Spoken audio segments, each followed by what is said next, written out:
Welcome to Abhyas spoken Hindi classes. మనము ఒక situation తీసుకున్నాము. ఒక మనిషి కింద పడ్డాడు.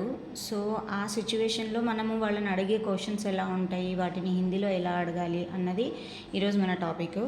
సో చూడండి, ఇక్కడ పడిపోయాడు, గిరిగయా. ఎక్కడ పడ్డావు, కహా గిరిగయే. ఎలా పడ్డావు, కైసే గిరిగయా. గిరిగయే ఏదైనా అనొచ్చు. దెబ్బలు తగిలాయా, చోట్ లగీ హే క్యా. దెబ్బలు తగిలాయా అని అంటే చోట్ లగీ హే క్యా. చిన్న దెబ్బ తగిలింది, ఛోటా సా చోట్ లగా హై. ఎక్కడ దెబ్బ తగిలింది, చోట్ కహా లగా హై. కాలుకి తగిలింది, చిన్న దెబ్బే. ఛోటా సా పైర్ కో లగా హై. ఛోటా సా చోట్ పైర్ కో లగా హై అని కూడా అనొచ్చు. ఇక్కడ చిన్న దెబ్బే అని అంటాం కదా, సో అలా కాలుకు తగిలింది చిన్న దెబ్బే. ఛోటా సా చోట్ లగా హై, పైర్ కో లగా హై.